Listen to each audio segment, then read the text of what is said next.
MindSnacks, the podcast. 180 ways to see your world differently. Where science, psychology, and spirit stop arguing and start agreeing. No lectures, no preaching. Just one small idea at a time and the space to make it your own. Press play and let's see it differently.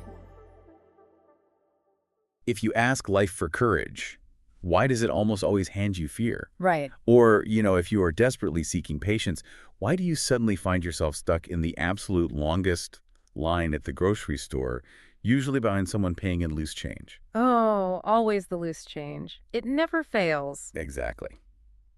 Well, welcome to episode 10 of our journey through MindSnacks. We're continuing part 3 of the season today. We are. And if you are just joining us for the first time, welcome. You don't need to have heard any of our prior conversations to follow along here. This conversation stands entirely on its own. It absolutely does. Though, for those who have been with us, you'll remember that in our previous discussion, we looked at the elemental subjects of time and presence. Yeah, how we actually experience the moments we are given. Right. But today, we are descending a bit deeper into the territory beneath daily life. We're turning toward a subject that, well, every human encounters, but most of us spend our lives trying to run from. The setbacks, the failures, the profound losses that just drop us to our knees. We're calling this theme the lesson in the wound. It's a heavy one. It is. And the mission today is to ask a deeply uncomfortable question. What if our wounds are not the obstacles to a meaningful life, but the actual path to one? Which is a tough pill to swallow. Very tough. Yeah. Because we have to start with the obvious problem, right? Like, why would difficulty act as a teacher at all? Mm-hmm. If we just want the hard stuff to be over, what purpose could it possibly serve? Yeah. It's kind of like someone who desperately wants to learn how to swim, but the second they are placed in the water, they complain that they are wet and cold. That is a great way to put it, because you can't learn buoyancy on dry land. Right. The resistance of the water is actually what teaches you how to float. And there's a quote from the philosopher Francis Bacon that opens up this exact dynamic. He said, "In order for the light to shine so brightly, the darkness must be present." Which is such an elegant way of pointing out that human beings are fundamentally wired to perceive the world through contrast.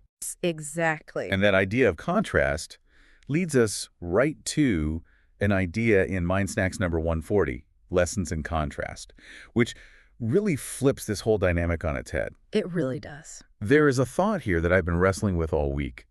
It says, what matters most to us is sometimes revealed through its opposite, through the ache of absence and the weight of longing. The ache of absence, yeah. When you actually apply that to your life, it changes the geometry of how you view a setback.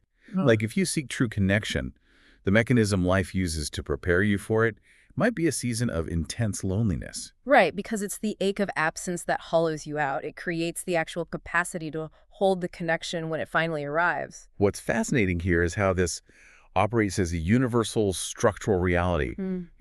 Long before modern psychology gave us a vocabulary for it. Oh, absolutely. Every contemplative tradition has recognized that life teaches through friction. Like if we look at the Buddhist concept of dukkha, for instance. Right, dukkha. It's often translated simply as suffering, which, makes it sound very pessimistic. Very bleak. Yeah.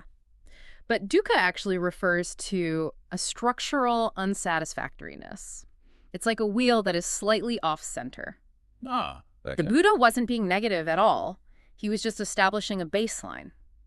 Life contains friction, and pretending that the wheel is perfectly smooth is what creates the real agony. Because when you pretend the friction shouldn't be there, you start blaming yourself for the bumpy ride. Exactly. Which is exactly the mechanism behind the Buddhist concept of the second arrow. I think about this one all the time. It's so relevant. It really is. So the first arrow is the unavoidable impact of living. The sudden illness, the rejection, the failure. Right. The stuff you can't avoid. Exactly. It hits you, it hurts, and you have no control over it.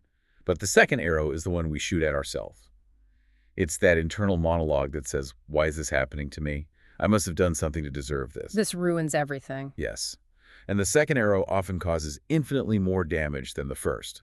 The first arrow is pain, but the second arrow is suffering. And once you recognize that the friction, the first arrow, is just a structural part of reality, you can actually start to use it. Use it how? Well, the Hindu tradition has a concept called tapas, which translates to heat or the purifying fire of difficulty. Okay.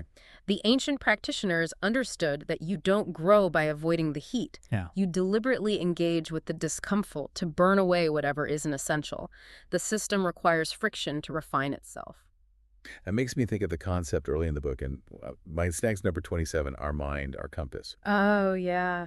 We touched on mental toughness then, but looking at it through the lens of tapas, it's not just about building a callus. It's more like an immune system. Yes, that's a perfect analogy. Your immune system doesn't get stronger by living in a completely sterile bubble. Yeah. Right? It requires exposure to pathogens. It has to map the threat, struggle against it, and then encode the solution. The adversity is the data it needs to upgrade. The adversity is the data. Yeah. Love that. But, knowing that the immune system needs a virus, or knowing that the mind needs friction, that doesn't make the fever any easier to endure. No, it doesn't. Recognizing why difficulty exists is philosophical, but figuring out how we actually survive it in the moment without being crushed, well, that's biological. Okay, let's unpack this, because this is where the rubber meets the road. It really is. Nelson Mandela famously said, "The greatest glory in living lies not in never falling, but in rising every time we fall." Which is an inspiring quote. It is. But when you are actually falling, your nervous system isn't thinking about glory, it's screaming at you to escape. So how do we stay in that heat when our evolutionary instinct is to just run? It requires a massive shift in how we interpret the alarm bells. In MindSnacks number 5, Seed of Growth, there is a critical distinction made about the mechanics of facing an obstacle. What does it say? It says we grow not by proving ourselves, but by discovering how we can figure things out. Ah, yes. The shift from a fixed mindset to a growth mindset. But how does that actually work under the hood? Like if I'm facing a massive professional failure, a fixed mind looks at it and says, this is the final verdict. I don't have what it takes. Yeah. A growth mind looks at the exact same failure and asks, what is this trying to teach me? But even with a growth mindset, the failure still physically hurts. My stomach is still in knots. And it should be, because the knots in your stomach are the biological mechanism of growth. Wait, really? Yeah. There is a principle in biology called hormesis. Put simply, hormesis means that a system gets stronger when it is exposed to mild controlled stress. Okay. It's the reason exercise works. When you lift a heavy weight, you aren't actually building muscle in that moment. You are creating microscopic tears in your muscle fibers. You are causing structural damage. So you're breaking it down. Exactly. But your body recognizes the damage and initiates a cellular repair cascade that overcompensates. It rebuilds the tissue thicker and stronger so that the next time it faces that specific weight, it won't tear. Wow. The discomfort you feel is the mechanism for the upgrade. Wait, so the stress is literally this signal that forces the body to allocate resources for growth. If you don't send the signal, the body doesn't bother upgrading the system. Precisely. And this happens in the brain, too. Oh, interesting. Yeah, there is a protein called brain-derived neurotrophic factor, or BDNF. Now, people sometimes call BDNF the brain's fertilizer, but that's a bit passive. Like it just sits there. Right. Think of BDNF as an elite internal scaffolding and repair crew. It helps existing neurons survive and triggers the growth of new neural pathways. Okay. But here's the catch.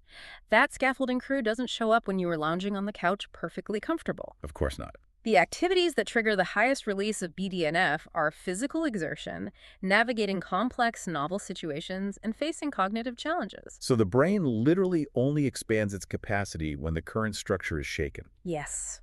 That is incredible. The shaking of the structure is what calls the true to reinforce the walls.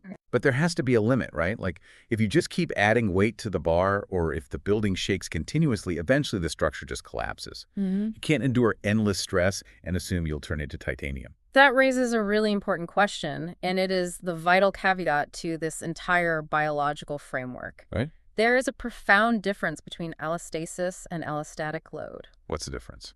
Allostasis is your body's brilliant, dynamic ability to adapt to a stressor and then return to a state of balance. It's the sprint. Right. But allostatic load is what happens when the stress is chronic, unrelenting, and inescapable. It's like redlining a car engine for hours without ever shifting gears or changing the oil. Eventually the engine seizes. Exactly. The human body is magnificently designed to handle a sprint of stress, adapt, and grow. But it requires the practice of rest. Without recovery, the stress doesn't trigger hormesis. It just causes systemic breakdown. So the space between the stimulus and the response is where the repair actually happens. Yeah. And this ties directly back to what we explored in MindSnacks number 28, fear is false alarm. Mm-hmm. We talk about how fear doesn't predict the future, it just sets off an alarm in the present. Right. If we can realize it's just an alarm, like a temporary sprint of stress, we can process the data, adapt to it, and then allow our nervous system to rest and rebuild. That processing phase is everything. But, we need to tread very carefully as we move forward here. Why is that? Because if our biology is wired to rebuild after the structural damage of stress, it's incredibly tempting to look at emotional or psychological trauma the exact same way. I'm really glad you brought this up, because I want to pose a sincere challenge to this whole framework. Please do. There's a really dangerous trap here. Yeah. If we say we grow through stress, aren't we just one step away from telling someone in the middle of a tragedy that everything happens for a reason? When someone is going through a devastating divorce or a sudden bereavement, or they get a catastrophic medical diagnosis, telling them that their pain is a lesson feels incredibly cruel. It feels entirely dismissive of the reality of their suffering. It is dismissive, and we must be absolutely clear on this. Yeah. Telling someone in an acute crisis that their tragedy is a hidden gift or an educational tool is toxic positivity. The book is very careful not to imply that pain is secretly good or that it was somehow sent by the universe to teach you a lesson. Right. There are wounds that are just wounds. They carry no inherent gift, and pretending otherwise isn't spiritual enlightenment, it's emotional avoidance. Thank you for validating that. Yeah. Because when you are actively bleeding, you don't need a lecture on the structural benefits of BDNF or a quote about silver linings. You don't. You just need someone to sit with you in the dark. Exactly. Presence, not a lesson. Right. So if the wound itself isn't the lesson and the tragedy wasn't sent to teach us, where does the meaning actually come from? The meaning is forged by the survivor in the aftermath on their own timeline. On their own timeline. Yes. And it is never assigned to the wound itself. The meaning happens in hindsight.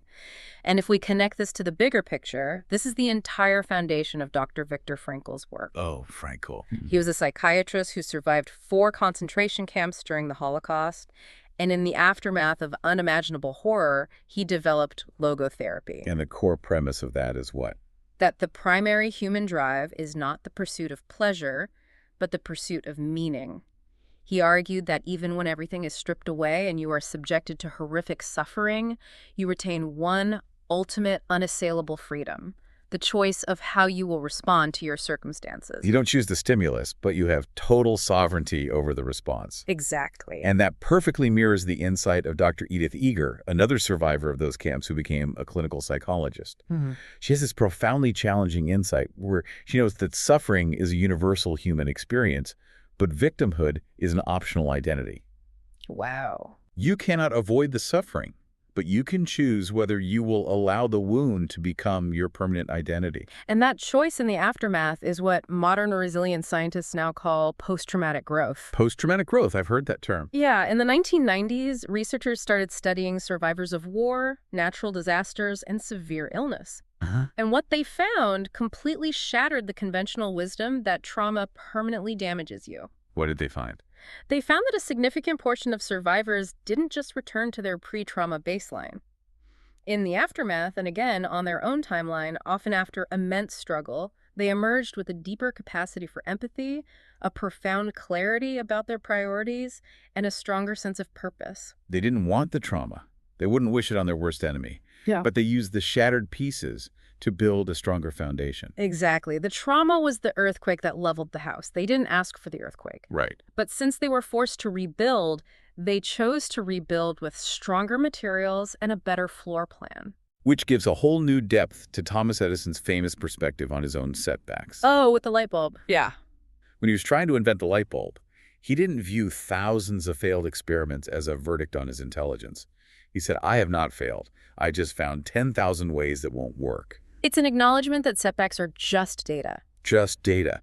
And that leads us to a really quiet but profound promise in MindSnacks number 41, breakthroughs in disguise. What is the realization there? The realization is that failure does not end the book. It opens a new chapter. Oh, that's beautiful. It's not about being grateful that you fell flat on your face. It's the sudden realization that you are still holding the pen. You are the one who gets to write what happens next. But writing that next chapter requires an immense amount of courage because you have to draw the ink from the lesson you carved out of the failure. You have to take the painful data and actually use it. And using that data is exactly what we saw when we looked at MindSnacks number 89, Perseverance Wins. The people who endure aren't always the ones with the most natural talent. They are simply the ones who integrate the data from their failures and refuse to stop. Right. And MindSnacks number 112, Pivot is Resilience, we discussed how changing direction after a massive setback isn't surrender. A pivot is resilience in motion. You hit a wall, you analyze the structural integrity of the wall, and you use that data to chart a new path. You keep writing the book. You take the friction of the world, and you use it to refine your direction. So what does this all mean? We've covered the fundamental reality that life teaches through the ache of absence. We've looked at the biological reality of how our cells and our neurons literally require stress to upgrade their architecture. And we've carefully navigated the difference between toxic positivity and the quiet, courageous work of forging meaning in the aftermath of a tragedy. How do we pull all of these threads together? Well, think about the incredible convergence of human wisdom we've touched on today. Imagine walking into a room and seeing the Buddha, who mapped out the structural reality of suffering over 2 millennia ago. Okay. Sitting next to him is the 13th century Sufi mystic Rumi, who famously wrote that the wound is the place where the light enters you. Wow. Across the table is the Roman Emperor Marcus Aurelius, practicing amor fati, not just accepting fate, but loving it, embracing the obstacle as the fuel for the fire. It's an intimidating dinner party. It really is. Now add to that room the Japanese master craftspeople who practice kintsugi. Oh, the pottery repair. Yes. When a beautiful ceramic bowl shatters, they don't throw it away, and they don't try to glue it back together with invisible adhesive to pretend it never broke. They repair the fractures with lacquer mixed with powdered gold. They illuminate the break, making the history of the object's survival the most beautiful thing about it. And finally, add Viktor Frankl and modern neuroscientists measuring cellular repair. They all walk into the exact same room, they all look at the exact same human wound, and in completely different vocabularies across thousands of years, they all conclude the exact same thing. Which is? The breaks are where the gold goes. The breaks are where the gold goes. Difficulty isn't something you have to be glad for, but it is the raw material you are given to grow through. The wound and the lesson are not the same thing. The wound is what happened to you. The lesson is what you make out of it. I want to remind you that there are 177 more seeds waiting to be explored in the pages of the book. Based on our conversation today, we highly recommend you spend some time looking closely at numbers 145 and 41 on your own. Yeah, absolutely. Read them, challenge them, and see how these specific insights about contrast, growth, and breakthroughs resonate with the chapters you are currently writing in your own life. But before we go, I want to leave you with one final thought. Sit with this for a moment. Think of one difficult thing in your life right now, not the hardest thing you've ever faced, just something present that you'd rather not be carrying. Now ask yourself honestly, what if this isn't happening to you, but for you? What might it be teaching you that you couldn't have learned any other way? And if you knew with absolute certainty that you would emerge from this stronger than when you entered it, would you stop wishing it away long enough to actually listen to what it has to say? MindSnacks, the podcast. If something shifted the way you see things today, follow along. There's a new idea waiting in every episode. We'll see you in the next one.